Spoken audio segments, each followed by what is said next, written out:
Okay, we are live on Facebook and recording, so we'll get our Citizens Academy started for February 17th. The thing, I don't know about you, Terry, but the thing I like about these is it's a much more relaxed atmosphere. We can just kind of chit chat. We can kind of dig into some different things and share things with the residents of the greater Canandaigua community and stuff. Yep. So we've got a special guest today with us, our Highway Superintendent, Jim Fletcher, and Caitlin, who works there in the highway water. I think she's with us there. I don't see her, but I see her name's popped up on the screen. So thank you. And then Town Board Member Terry Finelli's with us. Thank you all for joining us. Hey, before I know, Jim, you have a presentation. I'm just curious, Jim, how long have you been the Highway Superintendent now for the town of Canberra? 12 years as highway and water superintendent. And so, and then you worked for the town of Canandaigua previously to that? Previously for 7 years as a motor equipment operator. So you've been with the town of Canandaigua for almost 20 years now. Almost 20 years. Wow, congratulations. Thank you. So what made you decide you wanted to be with the town of Canandaigua?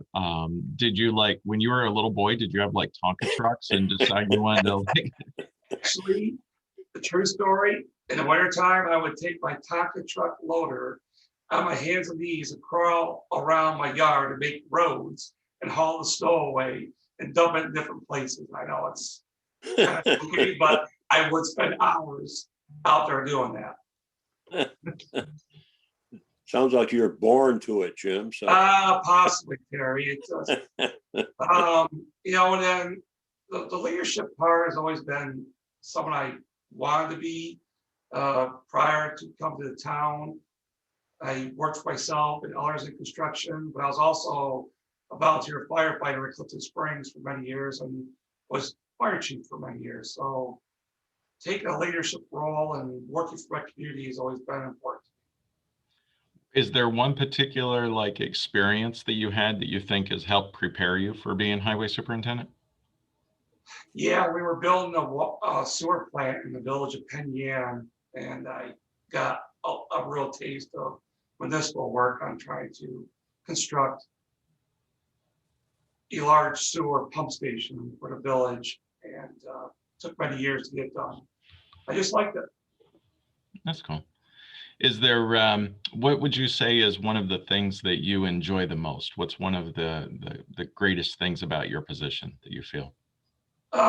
Being acknowledged by our residents for doing the great work, but it also takes great employees to get that recognition. And when that comes to me, I like to share it with our employees and make them also feel as important as I do. Is there accomplishment? I'm putting you on the spot here, Jim. I know we didn't talk about this, but is there a particular accomplishment that you're very proud of that you could hang your hat on and say, hey, as the highway superintendent, and of course you have another role, obviously, also with water and other things that you also do, but specifically highway superintendent, is there something that you kind of hang your hat on and it's like, hey, that's cool. I'm glad we did that. Well, obviously, the construction of our existing highway facility, that is one of the top 5 moments right there. It's been a very proud moment for me to see from start to finish. Updating our current road inventory to be able to have a financial forecast moving forward for the town to find ways to fund the projects that we need. Work with residents on drainage, on protecting the lake with the Canberra Lake committees for stormwater projects. Those are some of the highlights of not only producing good quality work, but also using town staff and forces to help reduce the cost to get the projects done. Cool. Anything that you'd like to share? I know you have a presentation you want to go through and we can get to that. Anything just kind of as we're just kind of chit-chatting that you'd like to share with the public, the community, or anything? Sure. Doug asked me to speak about water today, just to give you everybody a little perspective. We purchased water from the city of Canberra that is finished product that we distribute throughout not only the town of Canandaigua, but we also sell to the town of Bristol, the town of East Bloomfield, the town of Hopewell, and the town of Gore. So the water isn't necessarily just staying in our town. We have a little over 100 miles of water main in the ground. We have 3 water tanks. We have 3 pump stations. We have 3 employees who every day have to go out and inspect the system and test the water for its safety. And every month we have to send a report into the Department of Health of our findings, and then also do an annual report at the end of the year to the Department of Health and to the community that we serve for water. Now, our town is separated with 2 water districts.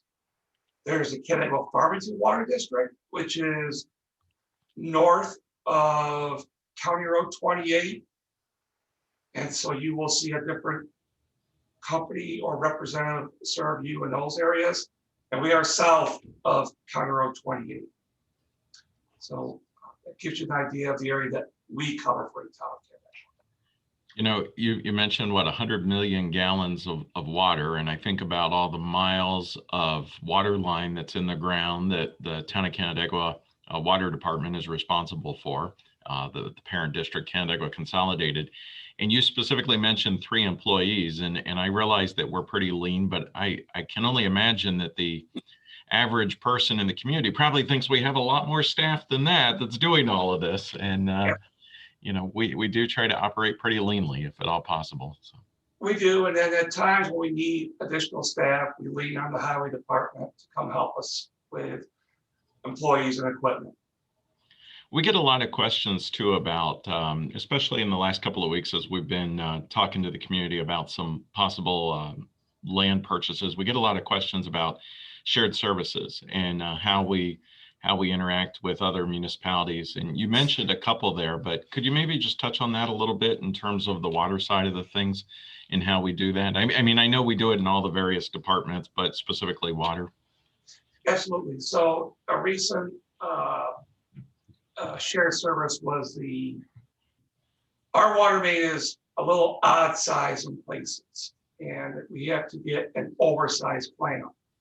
And typically between the city of Canandaigua, the village of East Bloomfield, and us, we will work together when it comes to repair materials, specialized equipment like locating water leaks, sounding equipment, excavators, dozers, to get a project done without having to necessarily expend money due to the intermunicipal agreement we have with each other. It's I want to call it, lack of a better term, a barter, because it's not bartering, but what we're doing is sharing resources so we're not all having to purchase the same equipment. A good example is the sewer vac truck the city of Canandaigua has. We borrow their vac truck to help us locate utilities. In return, they don't have a large excavator like we do, so we go and assist them with that. That helps you with that. Same with water meters. We all use the same style water meter and water meter reading equipment. With that, we can also share with each other if someone is unable to utilize their equipment for whatever reason, they can use ours as a backup. Cool. All right. Well, thank you. Terry, you have anything before Jim jumps into his presentation that you'd like to ask or anything? Well, I'd go back to a comment Jim made when you asked him about, any accomplishment that he could hang his hat on. And Jim pointed out the highway garage where he's sitting right now in the conference room. And I just wanted to add that, well, that was a great achievement getting that constructed. You know, we had the building designed by architect at MRB, but they give us a basic design, but Jim provided and his guys the input into making that building as functional as it is. All the little things that on paper look like they probably would be a good idea, some of those things had to be modified by Jim, and especially Jim and his people, to make it more functional, more user-friendly, and make it so that it's something that would be extremely safe to work in. He doesn't take enough credit for that, in my opinion, because I sat in on all those meetings, the design meetings and the follow-up meetings during construction. We'd have a monthly meeting with all the contractors, subcontractors, and Jim was always there to point out how it could be done a little bit better, more efficiently, more user friendly. So I just wanted to throw that in. Yeah, and to that point too, Terry, I had shared with someone, I responded to an email this morning, and I've been told that there were very similar facilities that have been constructed, highway facilities in Monroe County and even some of the other Onondaga County, I believe, that was in excess of $8 million to construct a very similar building. But Town of Canandaigua was very fortunate with Jim's leadership there, and our crews did a lot of the site work. And it really saved a whole lot of money. It saved taxpayer dollars by having Jim and the crew there, as we jokingly refer to him, the Canandaigua construction crew, do a lot of the site work and everything right here on the town hall campus, right on the campus. So yeah, we're fortunate in that respect. I mean, we do a lot of that work ourselves, and we can do that very efficiently and very cost efficiently, because to sub that out and have them pay prevailing rates, the labor costs shoot up dramatically. So it is a tremendous advantage, in that respect. It is. All right, Jim, we've kept you long enough. We'll let you do your presentation to us, and then we can kind of talk some more at the end of this. We'll try to keep it right to an hour. Okay.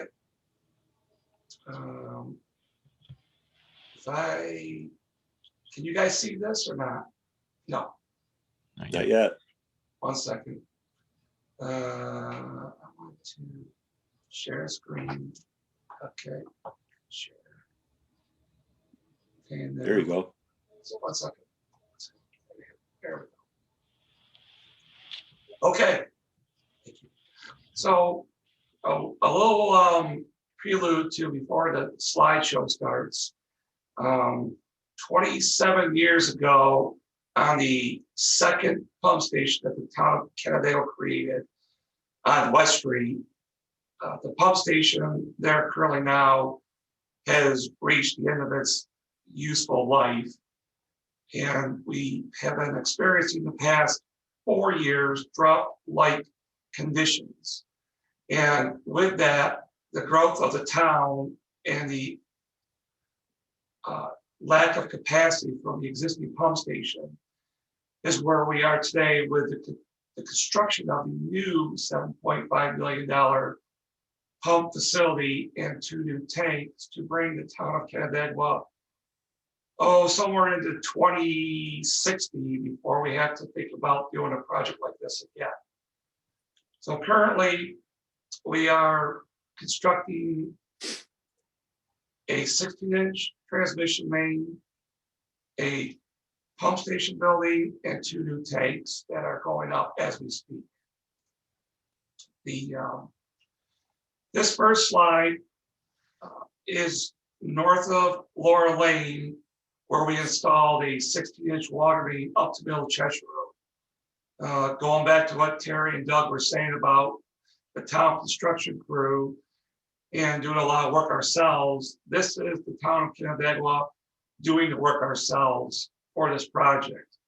A significant cost savings of about 27% would be above and beyond the $200,000 we spent just to put this section of water main across here.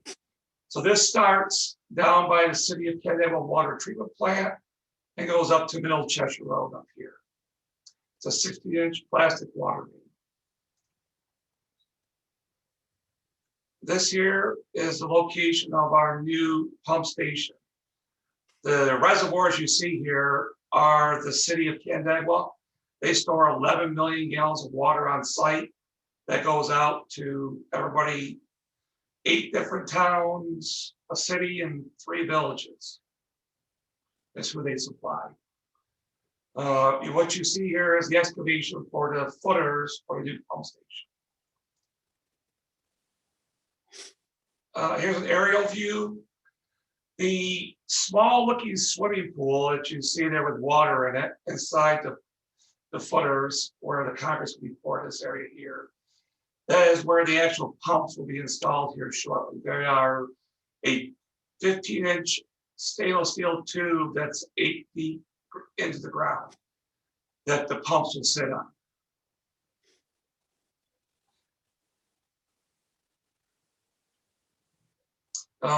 Here's where we have the stone in for the pumps, and this is the concrete out of the ground. And the pumps will be sitting over here, and this is the utility rooms. So Jim, I see in that slide there, it said August of 2020. So, Yep. Okay. It is, I'm sorry, I should put it wrong direction. Sorry, guys. So this facility here now is currently what is sitting up there where it says February of 2021. We have an on-site generator that is capable of running the pumps that are inside the building, and also for probably a good, well, I could go run forever if we really chose to do so, off of diesel fuel. That starts up automatically if we ever lose power out there. The 4 hatches above that you see here, you'll see in a minute here, this is where the pump motors go in and out of the building. Any questions here, guys? Yeah, so Jim, just on that photo there that you're showing there for a little bit. So like it looks like there's like large maybe vents. They kind of look similar to what I would see like when I'm going out to dinner at a restaurant coming out the side of the building. Is that what those are? Yeah, those are exhaust fans. What you don't see are the inlet louvers on the east side of the building, which is on the opposite side of the building. What happens is if the building gets to a certain temperature inside during the summer months, the louvers will open and exhaust the air, so it doesn't overheat the pumps. And then on the end here, you see an air conditioning unit, because inside this building, there are what's called variable frequency drives, and they produce a lot of heat, and they need to be cooled in the summer months. And they also have an exhaust fan if it gets too warm in there, which is this right here, small vent. So Jim, you've shown that where the crew put the line up through there in this new building. Why are we doing all this? Just feel like that we need to have bigger pumps or something, or what's going on? I know the answer, but I want you to say it. So. We do need bigger pumps, and what we're doing here is currently our existing pump station across from FF Thompson Hospital is supplied by a 30-inch water main from the city of Canberra. In the summer months, when not only the town of Canberra, but Farmington, the city of Canberra, and others are pulling from this 30-inch water main, we are unable to get enough volume of water from that water main to provide our existing pump station the water it needs to fill our tank. So we elected to move our new pump facility right beside the reservoirs, so we realistically have a unlimited supply of water that is not being interrupted by anybody else on the 30-inch water main. And inside this building, there are 350 horsepower electric pumps that will push water not only into the existing water system, but to the new water tanks. This provides us a consistent flow of water from the city of Canandaigua that we do not have to worry about having a lack of proper consumption from the city when others are utilizing the same water main that we are. So Jim, you said they're electric pumps. Does that mean when the power goes out, I go to my kitchen sink and turn on the faucet and nothing comes out? No, Doug, it doesn't mean that at all. If the pumps do go out for a short period of time, the water tanks are kept at a certain level of around 50, 55 feet of water in the tank, and that creates the pressure back into the system if we ever fail with the pump starting. Now, that will last us in the summertime, maybe a day with 2 million gallons of water, but it's not a instantaneous loss of water if the power goes out. But you also have a generator there Correct. to assist, if there is a power outage, you could generate power for the Correct. system. The A couple green other bit things. you see to the left of the building, it will operate the 3 pumps inside that building. It has a 1,800 gallon diesel fuel tank underneath it that will run for 3 days before we have to fill it. I think in the past few years, we've had, Jim, in the summer times, you've had to issue in order to curtail water usage for, sprinkler systems, people's yards, things like that. And that was one of the things that drove the state to tell us we had to upgrade our overall system beyond just the pumping capability. But, and like you touched on that earlier, that, in a drought condition, we have not been able to supply enough water, but going forward, we will be able to now. And Correct. there was also questions, I think, weren't there, about the life of the old tank, the tank that had been there for about 50 years. That Yes. So the existing water tank that was built just north of Cheshire off of Kramer Road was constructed in 1967. It's a 1.5 million gallon reservoir.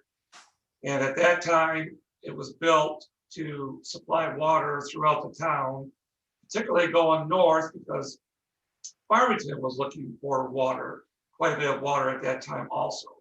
They wanted to expand. They put it at that high elevation in order to get the water as far as it could in the town of Canandaigua without having to use a bunch of pumps. I apologize. Without having to use pumps to get it to go north. With that, it does create a high water pressure system throughout the town of Canandaigua. Typically, our water is an average of around 120 psi. It can get as high as 180 psi in the system. That is why we require everyone to have a pressure reducing valve in their house. The tank itself, the purpose of replacing the tank are 2. One, we need additional storage for the next 50 years for the demands and the growth of the town of Canandaigua. They give us 2.1 million gallons of water. But the other was the old tank had reached its useful life. It's not that it was necessarily falling down. It was the existing outside painting was lead, and the inside coatings were also need to be replaced. And when we took the cost of that repair and upgrade the tank versus replace, you can figure $1 per gallon to install a new water tank. So instead of repairing a 53-year-old tank, we decided to replace it with 2 new 1 million gallon tanks and tear down the old tank, which are all going in the same location as Kramer, as it is on Kramer Road now. So Jim, that tank you said was 52 years old. Is that typical life cycle or is it longer? Or? Well, it's a very good life cycle because the town did maintenance for many decades on that tank. Back in 1980, they resurfaced or scrubbed the inside of the tank and put a new coating on it. In 1995, we had some ice damage. And what I mean by that is in the wintertime with that existing tank, there was only one way in and one way out of the water. So it didn't circulate the water. So there were ice caps that would get created. And then once the ice cap was created in 95, it froze to the metal pipes inside, then fell and broke metal pipes and fed stuff. So they had to do an emergency contract to fix the tank. After that, we put in a tank mixer to help keep the ice cap from forming. Now, It's possible that it could last longer, but the biggest issue was we didn't have enough storage capacity. It was a welded steel tank. And with the new style tank we use, you can physically unbolt it from the foundation and raise it another probably 12 feet, 15 feet if we wanted to add storage. Where the old tank, we cannot do anything to it other than use what is there. We cannot increase storage.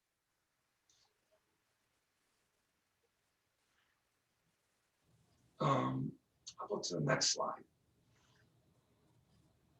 On this slide here to your left, this is what we call a vertical stacked pump. This is the pump that is now inside this building. Each one of those, I call them globes, those round things that stick out, is an impeller.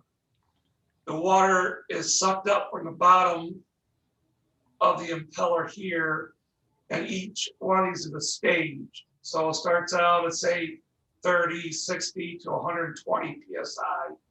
It gets discharged out into the system. On the right, you see a completed motor and the top of the pump that goes into the ground. And this is the discharge leaving the building. So the new pumps are very efficient. One pump can then do 1,380 gallons a minute. And then when you start adding the two other pumps, there's three of them all together, you can then do up to 3,000 gallons a minute. Now, you're wondering why can't I do more water with three pumps if I said 1,300 gallons a minute? Well, the reason is we have to push against what we call head pressure, or someone's like pushing against you. You can only get so many gallons a minute when you start to exceed 150 PSI leaving this building. The higher the pressure, the lower the gallons per minute you will get out of the system.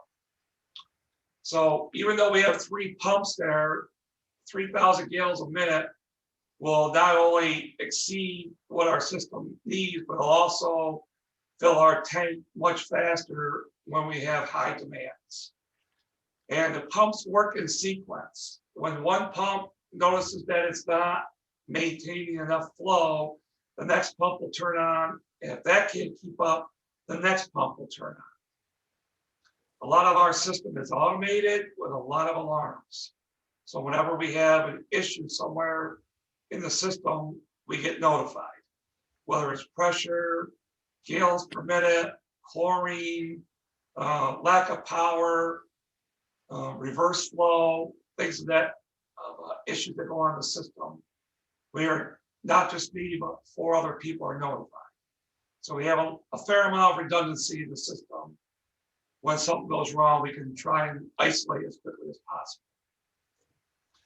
A little bit about the pumps. They're called variable frequency drive.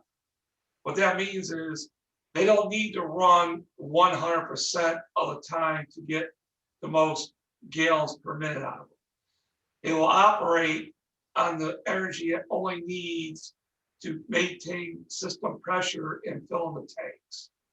So if the tank starts to get to almost full, it will start to slow down to use less energy to fill the tank and maintain the pressure in the system. That's just, and it's also prevents a hard start, which is when it goes from 0 to 100 miles an hour and puts a big wave of energy through the system so we don't break water mains. What I mean by that is water can be pressurized, but it can't be compressed. So when you take energy of water and push it, it will find its weakest area and pop apart someplace because it cannot be compressed, but it can be pressurized. Hopefully I'm explaining that where you can understand.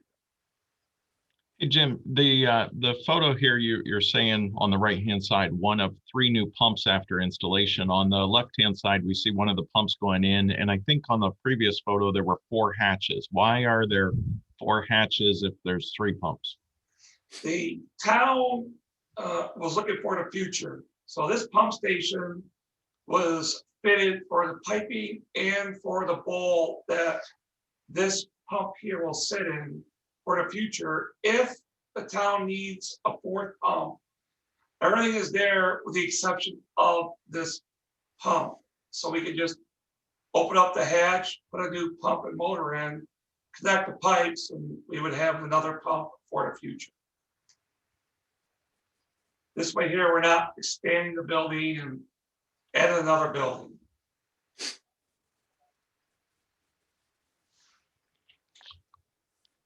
The next slide is these are the 2 12-inch water mains that are going up to the new tanks off of Kramer Road. This was done by the town, installing these 2 water mains.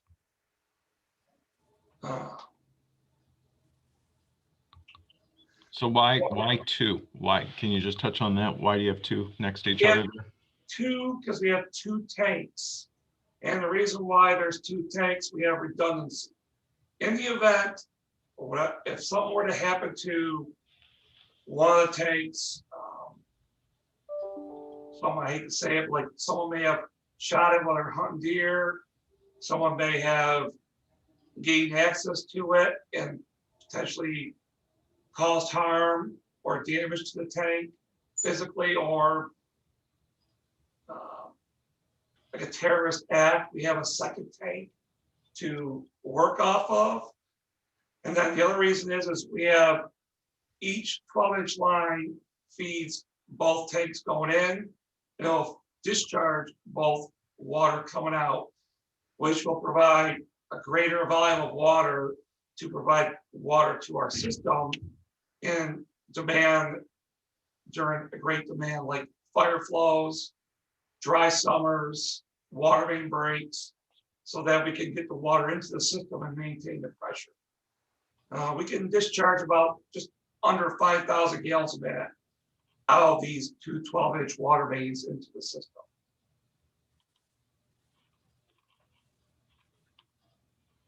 What you see here is the foundation of the first tank that we're constructing. The inside is the forms, because they're a round tank, and the outside is the rebar that's going to support the concrete. It was about 2 foot thick and 5 feet deep is the outside footer of the actual foundation that supports the tank.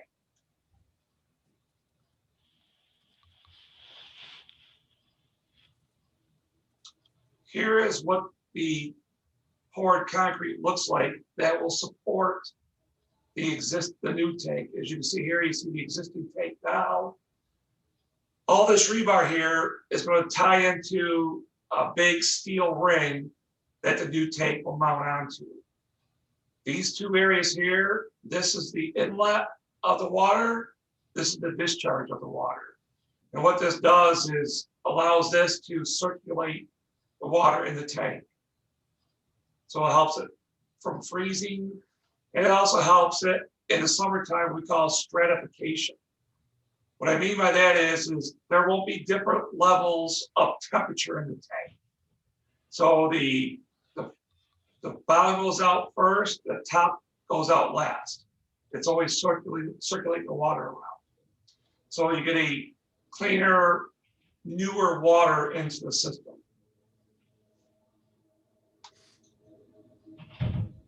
This next phase, this is the rebar of the floor of the tank. This on the left-hand side here is what we call the starter ring.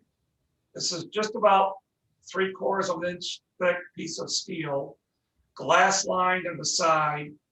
It's baked glass lined on the side, and this is the rebar that holds everything together. This is 1.5 inch rebar that goes all the way around this tank and lapped with this lap bar here. On this side is epoxy coated rebar. It's epoxy coated so it doesn't corrode over time, and rust may or may not come through the concrete slab. And this here is the inlet coming from the pipes.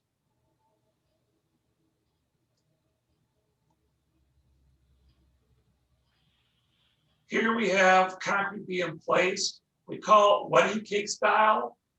This is reason why is this is lower than this. So this outside form was poured with concrete to hold in this starter ring, and now they're pouring the inside floor with concrete. This is a pump truck that pumps the concrete from the truck through a tube, and they displace it out onto the slab. Must have been a lot of concrete. It was about 400 yards of concrete that we placed here. Well, the contract was placed there. How many truckloads would that have been, Jim? Probably, well, let's see here. 1 second. I don't know the math off the top of my head. Hold on, Terry. 33 truckloads. Oh, a lot of concrete. With a lot of concrete. Here we have the roof being constructed. This is all aluminum dome. It's a geodome, and the purpose of that is the sun will reflect off the top of this roof to try and keep the top of the tank from warming up in the summer months. This right here, what I'm pointing at here is a jack. This here will raise this tank, which I'll show you shortly what I mean by that. This here is the starter ring, and this is the first part of the tank that's being assembled to hold the water. They come in sheets about 9 foot long, and they vary in width from, say, 2 foot to about 5 foot wide.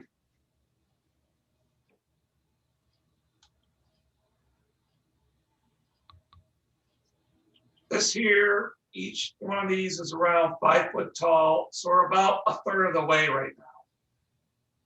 This here pipe, this pipe here that you see is the inlet, and over here is the discharge. And each one of these aluminum looking posts are jacks that will raise this tank up 5 feet each time they construct it, which we'll get to that here in a minute. I'll show you how that works. This here, these outer rings are reinforcement on the side here to help keep the tank stronger at the top in case there is an ice cap that forms inside the tank.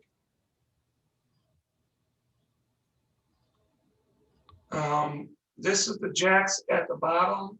Here's the video. Here's a video of how the tank goes up in preparing for the next round of sections of blue steel. Right here is a pin, 3 pins that will jack this up. I'll play the video for you. This is how the tank is raised. As you can see here, the tank is going up. See it moving up ever so slowly. And it moves 2 inches as it goes up. So each panel will stagger. So this here will be moved 2 inches to the right, so it staggers the joint each time.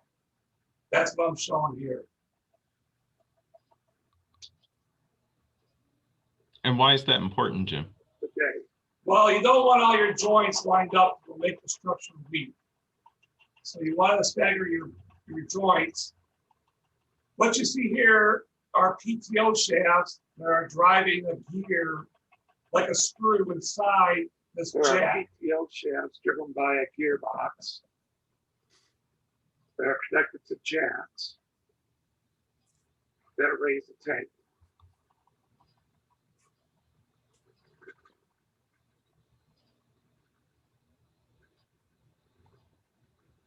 That was amazing to see. This screw that you see here, this one jack, goes up and then moves the whole tank to the right as it carries it up. I guess that's so that the seams aren't lined up, so if one happens to pop open, if you will, it won't carry on down through the whole set of panels. Right, it's just like when you build, like when you see brick patterns on house, every other joint is Yeah, staggered to give it strength. stagger 'em. Okay, so each time they do this, it goes up 5 feet. And they just start putting another row of the steel panel on and bolts it together. It took them about 2 weeks to build this, 65 feet in the air. And it's 58 feet wide. It's pretty neat. I would have never known how they put one together and how it gets up in the air like that. So this is the completed first tank. It was done in October.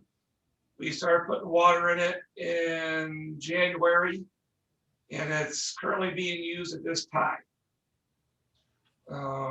These conduits going up the side run a tank radar, shoots down to tell me the level of the tank, which then that tells the pumps when to turn on to fill the tank.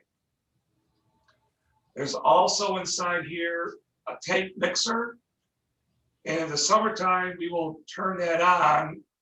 What that does is we are trying to reduce the stage 2 disinfection byproducts, and that comes from the chlorine breaking down inside the organics of the water.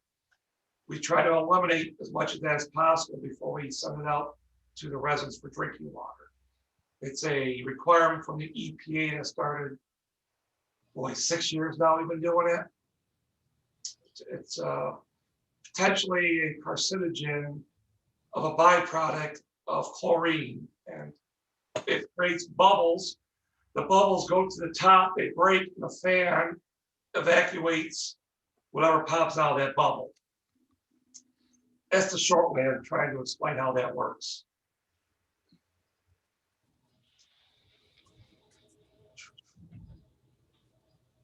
So here's a tank. Our old tank is to the right, which is the light blue one. And our new tank to the left. And this is our valve building. Inside here are a bunch of check valves for inlet and outlet of the tank. Now, right now, we're going to have this tank here, we have one just like it over here. That's going to start construction in March. So this will be torn down for a new tank, and this will be the one in service until a new one is built.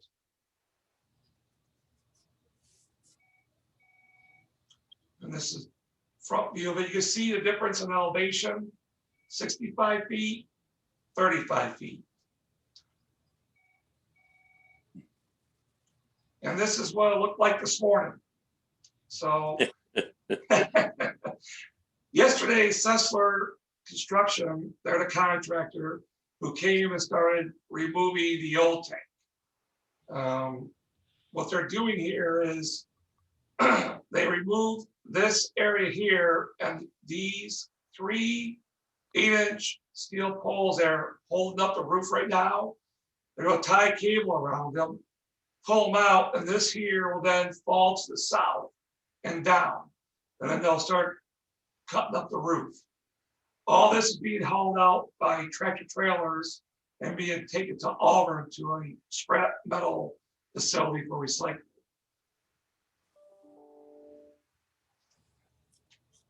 And then last, this is a view looking south from our new tank. So here's Bear Hill, here's the lake, and over here is Cheshire. Just something that, it's a nice view, 65 feet up in the air when you're just looking south. Did you climb up there and take that photo? No. No, I wasn't ready for that yet, Terry. So Jim, you mentioned Cheshire. So, on a nice summer day, I've got my ice cream cone from Maze there, and I'm headed north out of Cheshire. Are these the water tanks, or the water tank that I spotted off on the right-hand side? It is. This is the one you see now, Doug, and actually you can see them. You can see them both currently right now, but after Friday, you're only going to see one tank, and that's the tall, dark blue tank. And the other light blue tank will be gone. So that is our ongoing large capital project in the town of Canandaigua right now to serve our residents for the next 50 years going forward without any major improvements to pumps or tanks. Now, there's always going to be something that has to be fixed with infrastructure, and that will never stop. But for the next 50 years, we won't have to worry about this. So Jim and or Terry, either one. Terry, obviously, for those of I know we've got some watchers on Facebook Live here this morning too. Terry chairs our Public Works Committee for us, but maybe touch on, you mentioned it's a large project, and from everything that you've shown us, it certainly looks large, and I see a lot of stuff and it looks expensive. What's the impact to the taxpayers of the town of Canandaigua? Okay, so the town of Canandaigua worked with MRB Group to get a grant for $3 million, which we did achieve. We haven't received it yet, we're close, to help offset the cost of the project. It's called a WIA grant, Water Improvement Infrastructure. What's the A stand for, Terry? Yeah, WIIA, Water Infrastructure Improvement Act was the legislation that the money comes out from. So correct. And then the New York State grant.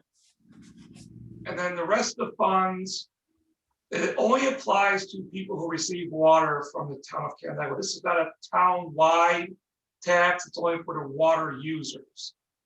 So what the town of Canandaigua has done, I believe over the past 2 years, is we slowly increase the operational maintenance cost up a few cents each year to pay for this project. I believe we're going to end up at 65 cents per thousand on your tax bill each year, which is not a huge increase. It'll be up to you. It's a 15-cent increase per thousand on your tax bill. So they'll equate to about 100. Doug, help me out here. I apologize.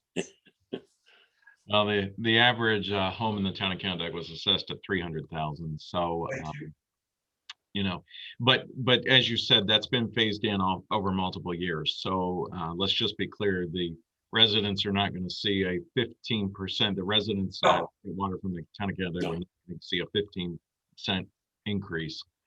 We've known this project is coming for multiple years and phased it in slowly so that there would not be a big jump. So I think, and I just don't have the number in front of me, but this past year, I want to say we were 63 or 65. So it's a penny or two at the most. So Correct. I think something maybe that wasn't elaborated on early on in this conversation this morning was that while that large greenish blue tank was in need of replacement, and we had problems with our pump system on West Street, it was the state of New York that came to us and said, you have to make these improvements. We were mandated by the state to do this. It wasn't a, feel-good project, certainly. I mean, we knew that there were issues there, but with the drought conditions we had several years ago, the Department of Health said, if you cannot maintain an adequate tank level in that existing tank, you have to do something. You have to demonstrate to us that you can supply safe, good quality, good volume water to the residents that use the Canandaigua consolidated system. And that was, you could look at it as kind of a hammer the state was wielding, but it was a system that was also in need of upgrades. So the combination of the two is what really had driven this project. The overall project is in the $7.5 million area. And as Jim pointed out, we were awarded a $3 million water infrastructure grant from the state to offset some of the costs. So, what we're really looking at was a $4.5 million impact to the residents of the town spread out over time. And again, it only impacts those people that are, as Jim said, south of County Road 28, kind of south of the city of Canandaigua, if you will.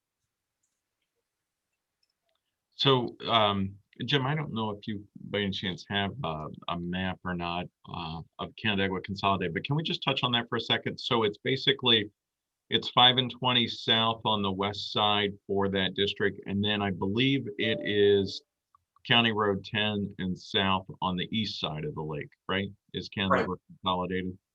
Correct. Is Canandaigua Consolidated as part of the parent district, and then sometimes there's special districts that are what we call child accounts or child districts of the parent district, being Canandaigua Consolidated, the main water operating district for the majority, about half of the town of Canandaigua, and then the other half is serviced, as you mentioned earlier, by the Canandaigua Farmington Water District, which is predominantly what 5 and 20 north, and then the north end of the city of Canandaigua. Correct. Okay. Yes. That is correct. Okay. I don't know if anybody joining us has questions or not. We'll just pause for a second as I'm just kind of watching some chat boxes and that sort of thing. But Jim, thank you so much for taking the time this morning to explain this. This is really fascinating to be able to see where it's come and where it's going and why it's being done, and some of the photos and everything in the presentation you shared with us today. It's really fascinating. There's a lot of work that goes on behind the scenes that not everybody gets a chance to see. Well, Terry, thank you for everything. And as I mentioned before, Terry chairs our Planning Public Works Committee for us. And Terry, I know that you certainly have a lot on your plate as a town board member and also chairing that committee and working closely with Jim. But thank you for all of your work on that. And Jim, again, thanks for the presentation this morning and taking the time to go through it with us. We really appreciate it. It's very fascinating. You're welcome, Yes. Doug. All right. Great job, Jim. Well, thank you, guys. All right. Well, thank you, everybody. Have a great day. Thanks for joining us this morning. Bye now. Thank you. Take care. Bye-bye. Goodbye.